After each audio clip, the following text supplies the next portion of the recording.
এইমাত্র পাওয়া খবর শিক্ষার্থীরা। তো তোমাদের নির্বাচনী এবং সাপ্তাহিক ছুটি নিয়ে আজকের এই ভিডিওতে আলোচনা করা হবে। স্কুল, কলেজ, মাদ্রাসা যে রমজানের যে ছুটি দিবে কিনা, তো সবকিছু এই ভিডিওর মধ্যে আলোচনা করা হবে। তো ভিডিওটা শুরু থেকে শেষ পর্যন্ত অবশ্যই কন্টিনিউ করবা। তো এখন বিষয় হচ্ছে, তোমাদের কাছে আমার একটাই অনুরোধ, এখনো যারা আমার চ্যানেলটি সাবস্ক্রাইব করনি দ্রুত সাবস্ক্রাইব করে পাশে থাকা নোটিফিকেশন বাটন অবশ্যই অল করে দিবা। তো ভিডিওটি শুরু। নির্বাচন ও সাপ্তাহিক ছুটি।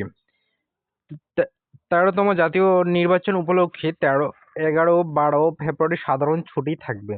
নির্বাচন ও সাপ্তাহিক ছুটি। এরপর ১৩ ফেব্রুয়ারি শুক্রবার, ১৪ ফেব্রুয়ারি শনিবার সাপ্তাহিক ছুটির সাথে সাথে শিবরাত্রির ছুটিও মিলে টানা ৫ দিন ছুটির কথা বলা হয়েছে। রমজান ও ঈদের ছুটি। মাদ্রাসা ও কলেজ। মাদ্রাসা ইবতেদায়ী থেকে কামিল পর্যন্ত মাদ্রাসাগুলোতে ১৫ই ফেব্রুয়ারি থেকে ২৬শে মার্চ পর্যন্ত রমজান ও ঈদের টানা ছুটি ঘোষণা করা হয়েছে। কলেজে। সরকারি ও বেসরকারি কলেজগুলোতে সাধারণত ১৮ই ফেব্রুয়ারি থেকে ২৬শে মার্চ পর্যন্ত ছুটি থাকবে। তবে অনেক কলেজে নির্বাচন ও রমজানের ছুটিকে একসাথে করে ১০ই ফেব্রুয়ারি থেকে ২৮শে ফেব্রুয়ারি পর্যন্ত মোট ৪৬ দিন ছুটি দেওয়া হয়েছে কলেজগুলোতে। স্কুল পর্যায়ের তথ্য। স্কুল পর্যায়ের নির্বাচন ছুটির পর ১৬ই ফেব্রুয়ারি খোলার কথা রয়েছে তোমাদের স্কুল।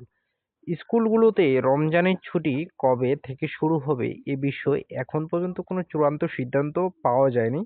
তো চূড়ান্ত সিদ্ধান্ত যখন শিক্ষা বোর্ড থেকে দেওয়া হবে, তো তখনই আমি তোমাদের মাঝে স্কুলে কবে থেকে বন্ধ থাকবে আর কতদিন বন্ধ থাকবে সবকিছু ভিডিও দিয়ে রাখবো। আর কলেজের বিষয়টা তো তোমরা জানতে পারলে যে ৪৬ দিন বন্ধ থাকবে। তো দেখা হবে আবার নেক্সট ভিডিওতে। ততক্ষণ সবাই ভালো থাকবা। খোদা হাফেজ।